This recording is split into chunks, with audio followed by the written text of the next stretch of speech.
Hey, welcome back to my channel. In this video, I'm gonna talk about top 5 best bike wheel lights. Starting at number 5. Cycliq Fly 12. The Fly 12 from Cycliq is a light, but that's almost its secondary purpose. The Fly 12 also records video so you can capture ride highlights or altercations. If an incident occurs, such as a crash or collision, the Fly 12 detects it and ensures the footage before, during, and after the altercation do not get overwritten. Otherwise, the Fly 12 records in a loop. For starters, the Fly 12 only offers 600 lumens, and the light beam itself is fairly narrow.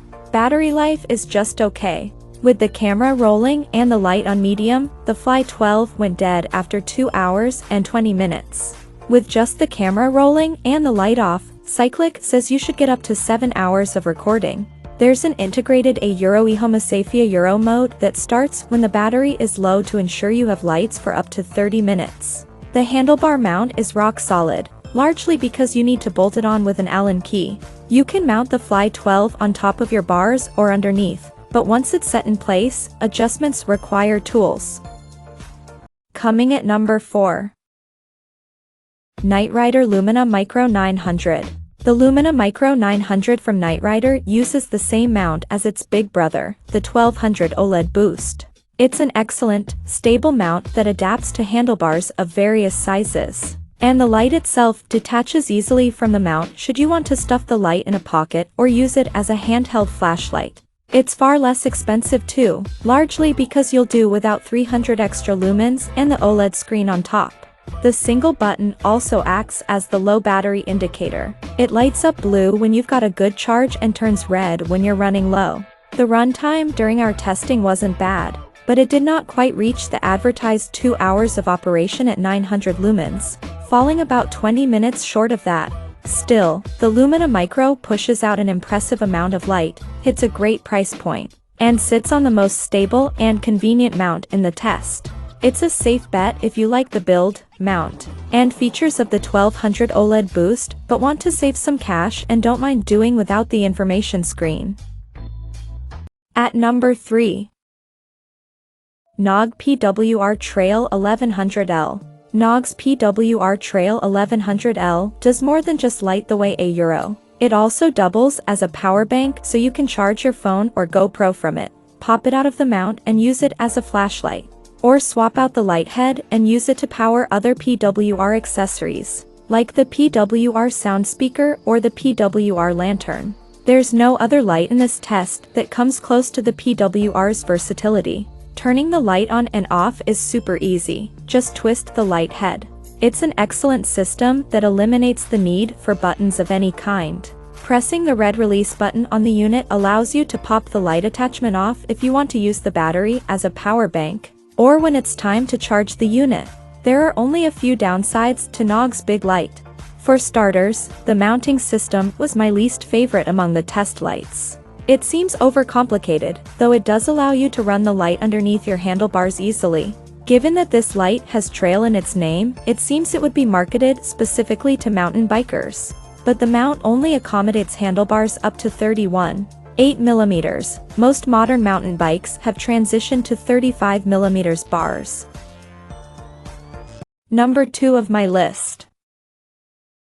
NiteRider 1200 OLED Boost. The NiteRider 1200 OLED Boost narrowly missed out on the top spot in the best bike headlights list.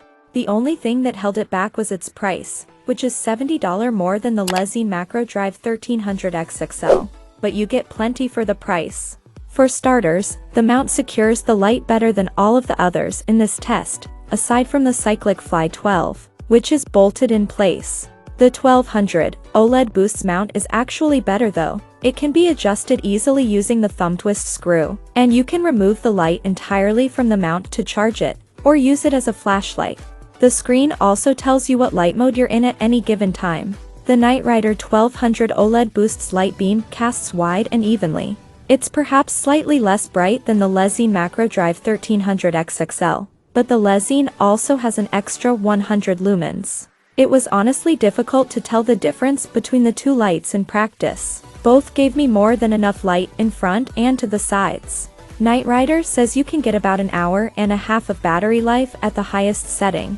I had it set to medium, which gives you 550 lumens. NiteRider says you should get about 3 hours of life at this setting. I got 5 hours and 10 minutes from it. And number 1. Lezyne Macro Drive 1300 XXL. The Macro Drive 1300 XXL from Lezyne narrowly beat out the NiteRider 1200 OLED Boost for best bike headlight. They are both excellent lights, but the Lezyne light comes in $70 cheaper than the NiteRider. The Macro Drive lasted longer than any other headlight in the test at the highest setting, shining brightly for just under 3 hours. At the 450 lumens setting, the Macro Drive lasted just under 8 hours.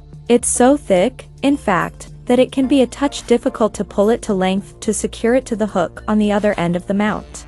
But once it's in place, it's easy to adjust the position and the light stays solidly in place. The beam itself casts a broad light in front of you, with a concentration of light in the center of the beam.